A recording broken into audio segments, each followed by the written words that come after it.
ಹಳ್ಳಿ ಮಧ್ಯದಲ್ಲಿ ದೊಡ್ಡ ಅಂಗಳದಲ್ಲಿ ಹಳೆಯದಾದ ಒಂದು ಮನೆ ಅಲ್ಲಿ ಇತ್ತು.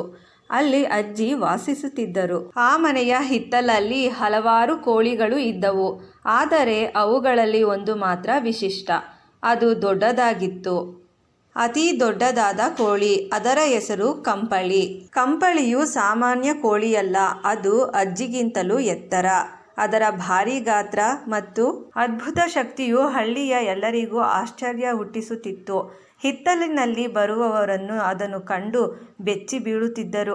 ಆದರೆ ಅಜ್ಜಿ ಮಾತ್ರ ಅದನ್ನು ಅತ್ಯಂತ ಪ್ರೀತಿಸುತ್ತಿದ್ದರು. ಇದು ನಮ್ಮ ಮನೆಯ ರಕ್ಷಕ ಎಂದು ಅವಳು ಹೆಮ್ಮೆ ಪಡುವಳು. ಆದರೆ ಕಂಪಳಿಯ ಒಂದು ರಹಸ್ಯವಿತ್ತು.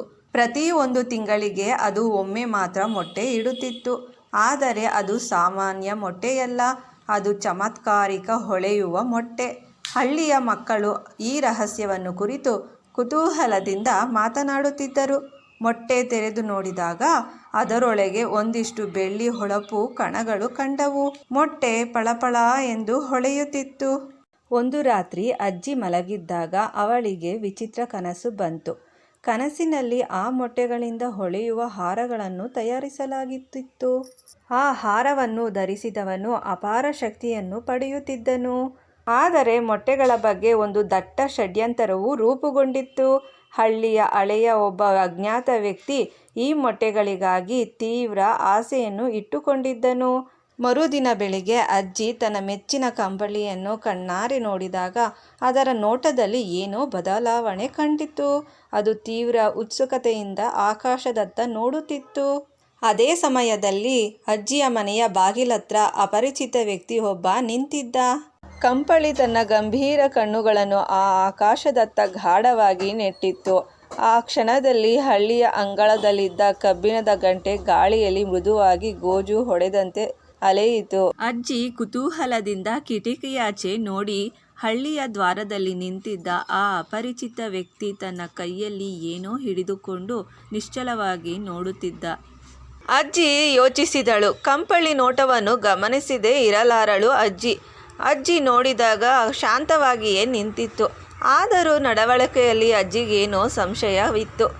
ಅಸಾಮಾನ್ಯತೆಯು ಕಾಣಿಸಿಕೊಂಡಿತು. ನೀನು ಏನು ಯೋಚನೆ ಮಾಡುತ್ತಿದ್ದೀಯಾ ಎಂದು ಅಜ್ಜಿ ಕೇಳುತ್ತಾ ಕೋಳಿಯನ್ನು ಕೇಳುತ್ತಾ ಮೃದುವಾಗಿ ಎದೆಯ ಮೇಲೆ ಸವರಿದಳು. ಕೋಳಿ ಕಂಪಳಿ ತಕ್ಷಣವೇ ರೆಕ್ಕೆಗಳನ್ನು ಬಡಿದು ಸುಮ್ಮನೆ ಹಾಗೆ ನಿಂತಿತ್ತು. ಹೀಗಿರುವಾಗ ಆ ಅಪರಿಚಿತ ವ್ಯಕ್ತಿ ನಿಧಾನವಾಗಿ ಊರಿನ ಗಡಿಯೊಳಗೆ ಕಾಲಿಟ್ಟ. ಅವನನ್ನು ನೋಡಿದ ಹಳ್ಳಿಯ ಜನರು ಹಿಂಜರಿಯಲು ಆರಂಭಿಸಿದರು. ಅವರ ಮುಖದಲ್ಲಿ ಸಂಶಯದ ಚಿಹ್ನೆಗಳು ಸ್ಪಷ್ಟವಾಗಿ ಕಾಣಿಸುತ್ತಿದ್ದವು. ಹಿತ್ತಲಿನ ಅಂಗಳದಲ್ಲಿ ಆಟವಾಡುತ್ತಿದ್ದ ರಮೇಶ್ ಎಂಬ ಹುಡುಗ ಅಜ್ಜಿಯ ಬಳಿಗೆ ಓಡಿ ಬಂದು ಹೇಳಿದ, ಆ ವ್ಯಕ್ತಿ ಯಾರೋ ಒಳ್ಳೆಯವನೋ ಕೆಟ್ಟವನೋ ಗೊತ್ತಿಲ್ಲ. ಆದರೆ ಅವರು ನಿನ್ನೆ ರಾತ್ರಿ ದೇವಾಲಯದ ಹತ್ತಿರ ಏನೋ ಹುಡುಕುತ್ತಿರುವುದನ್ನು ನಾನು ನೋಡಿದೆ ಎಂದು ಹೇಳಿದ. ಅಜ್ಜಿಯ ಮನಸ್ಸು ತಡವರಿಸಿತ್ತು. ದೇವಾಲಯ, ಮೋಹಕ ಮೊಟ್ಟೆ, ಕಂಪಳಿಯ ನಡವಳಿಕೆ, ಈ ಎಲ್ಲವೂ ಪರಸ್ಪರ ಹೇಗೋ ಜೋಡಣೆ ಆಗುತ್ತಿತ್ತು. ಆ ವ್ಯಕ್ತಿ ಮನೆಯ ಹತ್ತಿರ ಬಂದಾಗ ಅವನು ಗಂಭೀರವಾಗಿ ನಿಂತಿದ್ದ. ತೋಳುಗಳನ್ನು ಕಟ್ಟಿಕೊಂಡು ನಿಂತಿದ್ದ. ಗಂಭೀರ ಧ್ವನಿಯಲ್ಲಿ ಮಾತನಾಡಲು ಪ್ರಾರಂಭಿಸಿದ. ನಾನು ಈ ಹಳ್ಳಿಗೆ ವಿಶೇಷ ಉದ್ದೇಶದಿಂದ ಬಂದಿದ್ದೇನೆ. ನಿಮ್ಮ ಹಿತ್ತಲಿನ ಈ ಅದ್ಭುತ ಕೋಳಿ ಮತ್ತು ಅದರ ಮೊಟ್ಟೆಗಳು ಕುರಿತು ನನಗೆ ಎಲ್ಲವೂ ಗೊತ್ತಿದೆ ಎಂದು ಹೇಳಿದ. ಅವನ ಮಾತು ಕೇಳುತ್ತಿದ್ದೊಡನೆ ಕಂಪಳಿ ಒಂದು ಅದ್ಭುತ ಶಬ್ದ ಮಾಡಿತು. ಇದು ಸಾಮಾನ್ಯ ಕೋಳಿಯ ಕೂಗಲ್ಲ. ಅದು ಗುಡುಗುವಂತೆ ಕೇಳಿ ಬಂದಿತು. ಅವನತ್ತ ನೋಡುತ್ತಾ, ನೀನು ಯಾರು, ನಿನಗೆ ಏನು ಬೇಕು ಎಂದು ಅಜ್ಜಿ ಅವನತ್ತ ನೋಡುತ್ತಾ ಕೇಳಿದಳು. ನಾನು ಮಾಧವ. ನಾನು ಈ ಹಳ್ಳಿಯಲ್ಲಿ ಇದ್ದೆ ಮೊದಲು. ಈಗ ಹಳ್ಳಿಯ ಜನರು ಆತನ ಮಾತು ಕೇಳಿ ಬೆಚ್ಚಿ ಬಿದ್ದರು. ಅಜ್ಜಿ ಮಾತ್ರ ಶಾಂತವಾಗಿ ಯೋಚಿಸುತ್ತಿದ್ದಳು. ನಿನಗೇಕೆ ಮೊಟ್ಟೆಗಳ ಬಗ್ಗೆ ಇಷ್ಟೊಂದು ಆಸಕ್ತಿ ಎಂದು ಅಜ್ಜಿ ಕೇಳಿದಳು. ಮಾಧವ ನಗುತ್ತಾ ತನ್ನ ಭುಜಗಳನ್ನು ಮೇಲಕ್ಕೆ ಎತ್ತಿದ. ಅಜ್ಜಿ, ಈ ಮೊಟ್ಟೆಗಳ ಸಾಮಾನ್ಯ ಮೊಟ್ಟೆಗಳಲ್ಲ. ಇವು ಒಂದು ಅಪರೂಪ ಶಕ್ತಿ ಇದೆ. ಹಳೆಯ ಗ್ರಂಥಗಳಲ್ಲಿ ಈ ಹಳ್ಳಿಯ ಬಗ್ಗೆ ಬರೆದಿರುವ ಒಂದು ಪುರಾಣ ಕತೆ ನಾನು ಓದಿದ್ದೆ. ಅದರಲ್ಲಿ ಒಂದು ಪ್ರಾಚೀನ ಶಕ್ತಿ ಇದೆ. ಅದು ಯಾರು ಕೂಡಲೇ ಅದರ ರಹಸ್ಯದ ಬೀಗವನ್ನು ತೆರೆದರೆ ಅವನು ಅಜೇಯನಾಗುವನು. ನಿಮ್ಮ ಈ ಕಂಪಳಿಯ ಅದೇ ಪುರಾತನ ಶಕ್ತಿಯ ನಿರ್ವಹಣೆಯಾಗಿರಬಹುದು. ಇದು ಕೇಳಿ ಹಳ್ಳಿಯ ಜನರಿಗೆ ಒಂದಿಷ್ಟು ಭಯವೂ ಆಯಿತು, ಒಂದಿಷ್ಟು ಕುತೂಹಲವೂ ಹುಟ್ಟಿತು.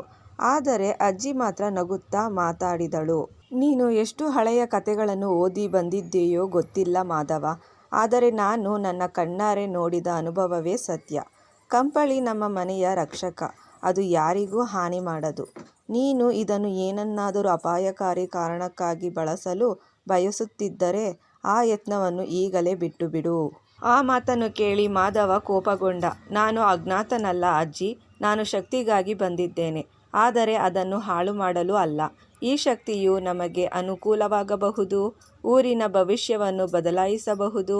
ನೀವು ಸಹಾಯ ಮಾಡಬೇಕಾಗುತ್ತದೆ ಎಂದು ಹೇಳಿದ. ಆಗಲೇ ಕಂಪಳಿ ಮತ್ತೊಮ್ಮೆ ಭಾರಿ ಕೂಗು ಕೂಗಿತು. ಮಾಧವನತ್ತ ಕಂಪಳಿ ನೋಡಿತು. ತನ್ನ ಕಾಲುಗಳಿಂದ ಮಣ್ಣನ್ನು ತೆಗೆಯಿತು. ಅಜ್ಜಿ ತಕ್ಷಣ ಅರ್ಥ ಮಾಡಿಕೊಂಡಳು. ನೀನು ಒಂದು ಸತ್ಯವನ್ನು ಬಚ್ಚಿಡುತ್ತಿದ್ದೀಯ ಮಾಧವ. ನನ್ನ ಕೋಳಿ ಈಗಲೇ ಅದನ್ನು ತೋರಿಸಲಿದೆ ಎಂದು ಅಜ್ಜಿ ಹೇಳಿದಳು. ಕಂಪಳಿ ತನ್ನ ಬೃಹತ್ ಕಾಲುಗಳಿಂದ ನೆಲವನ್ನು ಇನ್ನಷ್ಟು ತೋಡಲು ಆರಂಭಿಸಿತು. ಮಣ್ಣಿನ ಗೂಡುಗಳು ಮೇಲಕ್ಕೆ ಎದ್ದವು. ಹಳ್ಳಿಯ ಜನರು ಕುತೂಹಲದಿಂದ ಮುಂದೆ ಬಂದರು. ಅಜ್ಜಿ ಮಾತ್ರ ಶಾಂತವಾಗಿ ನಿಂತು ಕಂಪಳಿಯ ಉದ್ದೇಶವನ್ನು ಅರ್ಥ ಮಾಡಿಕೊಂಡಳು. ಹತ್ತಿರ ನಿಂತಿದ್ದ ಮಾಧವ ಎಚ್ಚರಿಕೆಯಿಂದ ಮುಂದೆ ನಡೆದು ಆ ತೋಡುತ್ತಿರುವ ಸ್ಥಳವನ್ನು ಗಂಭೀರವಾಗಿ ಗಮನಿಸಿದ. ಇಲ್ಲಿ ಏನಿದೆ ಎಂದು ಆತನು ಕುತೂಹಲದಿಂದ ಕೇಳಿದ. ಕಂಪಳಿ ತನ್ನ ದೊಡ್ಡ ದವಡೆಯಿಂದ ಜೋರಾಗಿ ನೆಲಕ್ಕೆ ಒಂದು ಹೊಡೆತ ನೀಡಿತು. ಆ ಹೊಡೆತದ ಜೋರಿಗೆ ನೆಲದಲ್ಲಿ ಒಂದು ಸಣ್ಣ ಗವಿಯು ತೆರೆಯಿತು. ಅಲ್ಲಿ ಹೊಳೆಯುತ್ತಿದ್ದ ಒಂದು ವಸ್ತು ಕಾಣಿಸಿಕೊಂಡಿತು. ಅದು ಸಾಮಾನ್ಯವಾದ ಕಲ್ಲು ಅಥವಾ ಲೋಹದ ಗಡಿಯಾರದಂತಹುದೇನೂ ಇರಲಿಲ್ಲ. ಅದು ಒಂದು ಪ್ರಾಚೀನ ಕಬ್ಬಿಣದ ಪೆಟ್ಟಿಗೆಯಂತಿತ್ತು. ಅದರ ಮೇಲೆ ಒಂದು ಚಿಹ್ನೆಯೂ ಇತ್ತು. ಅಜ್ಜಿ ಕುತೂಹಲದಿಂದ ಮುಂದೆ ಬಂದು ಅದನ್ನು ನೋಡುವ ಪ್ರಯತ್ನ ಮಾಡಿದರು. ಹಳ್ಳಿಯ ಜನರು ಉಸಿರು ಬಿಗಿಗೊಂಡಂತೆ ನೋಡುತ್ತಿದ್ದರು. ಮಾಧವ ತಕ್ಷಣದಲ್ಲೇ ಮುಂದಾಗಿ ಪೆಟ್ಟಿಗೆಯನ್ನು ಎಳೆದು ತೆಗೆಯಲು ಪ್ರಯತ್ನಿಸಿದ. ಆದರೆ ಅದು ಎಷ್ಟೇ ಪ್ರಯತ್ನಿಸಿದರೂ ತೆರೆಯಲಿಲ್ಲ. ಅಜ್ಜಿ ಒಂದು ಕ್ಷಣ ಆಲೋಚಿಸಿ ಕಂಪಳಿಯ ಕಡೆ ನೋಡಿದರು. ಕಂಪಳಿ, ನೀನು ಇದನ್ನು ಏಕೆ ತೋಡಿಕೊಂಡು ಬಂದು ತೋರಿಸುತ್ತಿದ್ದೀಯಾ? ಆಗಲೇ ಕಂಪಳಿ ತನ್ನ ದೊಡ್ಡ ಕಣ್ಣುಗಳನ್ನು ಅಜ್ಜಿಯತ್ತ ತಿರುಗಿಸಿ ತನ್ನ ತುಪ್ಪದ ಬಣ್ಣದ ದವಡೆಯಿಂದ ಪೆಟ್ಟಿಗೆಯನ್ನು ಸಣ್ಣ ಹಾಗೆ ತಟ್ಟಿತು. ತಕ್ಷಣ ಪೆಟ್ಟಿಗೆಯ ಮುಚ್ಚಳ ಮೇಲೆ ಬಂದು ಉಜ್ವಲ ಕಿರಣ ಹೊಳೆಯಿತು. ಮಾಧವ ಬೆಚ್ಚಿ ಬೀಳಿದ. ಇದು ಒಂದು ಪುರಾತನ ಮಾಂತ್ರಿಕ ಪೆಟ್ಟಿಗೆ. ಈ ಹಳ್ಳಿಯ ಹಳೆಯ ದೇವಾಲಯದ ಗುಪ್ತ ಸಂಪತ್ತಿನ ಒಂದು ಭಾಗವಿರಬಹುದು. ಆಗಲೇ ಆ ಪೆಟ್ಟಿಗೆಯೊಳಗಿನ ಶಕ್ತಿ ಕ್ರಿಯಾಶೀಲವಾದಂತೆ ಹೊಳೆಯಿತು. ಪೆಟ್ಟಿಗೆಯ ಮುಚ್ಚಳ ನಿಧಾನವಾಗಿ ತೆರೆದುಕೊಳ್ಳಲು ಆರಂಭವಾಯಿತು. ಎಲ್ಲರ ಕಣ್ಣುಗಳು ಅದರಲ್ಲಿ ಏನಿದೆ ಎಂದು ನೋಡಲು ಕುತೂಹಲದಿಂದ ನೋಡುತ್ತಿದ್ದರು. ಆಗ ಪೆಟ್ಟಿಗೆಯೊಳಗಿನಿಂದ ಒಂದು ಅಪೂರ್ವ ರತ್ನ ಹೊಳೆಯುತ್ತಾ ಹೊರಬಂತು. ಅದು ಗಾಢ ನೀಲಿ ರಂಗಿನ ಮಣಿ. ಅದು ಚಿಕ್ಕದಾದರೂ ಅಪಾರ ಶಕ್ತಿಯಿಂದ ಹೊಳೆಯುತ್ತಿತ್ತು. ಮಾಧವ ಅದನ್ನು ನೋಡುತ್ತಾ ನಗೆಬಿಟ್ಟ. ಇದು ನನ್ನ ಹಳೆಯ ಕಥೆಯಲ್ಲಿ ಓದಿದ ರತ್ನ. ಇದು ಎಂತಹ ಮಾಯಾ ಶಕ್ತಿಯನ್ನು ಹೊಂದಿದೆಯೋ ಅದು ಗೊತ್ತಿಲ್ಲ. ಆದರೆ ಈ ಹಳ್ಳಿ ಈಗ ದೊಡ್ಡ ರಹಸ್ಯದ ಬಳಿ ನಿಂತಿದೆ. ಹಳ್ಳಿಯ ಜನರಿಗೆ ಅಚ್ಚರಿ. ಕಂಪಳಿ ತನ್ನ ದೊಡ್ಡ ರೆಕ್ಕೆಗಳನ್ನು ಒಮ್ಮೆ ಹಾರಿಸಿ ಪೆಟ್ಟಿಗೆಯತ್ತ ಒಂದು ಕ್ಷಣ ನೋಡಿತು. ಯಾರೆಲ್ಲ ನಮ್ಮ ಚಾನಲ್ ಸಬ್ಸ್ಕ್ರೈಬ್ ಆಗಿಲ್ಲ, ಈ ಕೂಡಲೇ ಸಬ್ಸ್ಕ್ರೈಬ್ ಆಗಿ. ಈ ಕತೆ ಇಷ್ಟ ಆದಲ್ಲಿ ಲೈಕ್ ಮಾಡಿ, ಶೇರ್ ಮಾಡಿ, ಕಮೆಂಟ್ ಮಾಡಿ.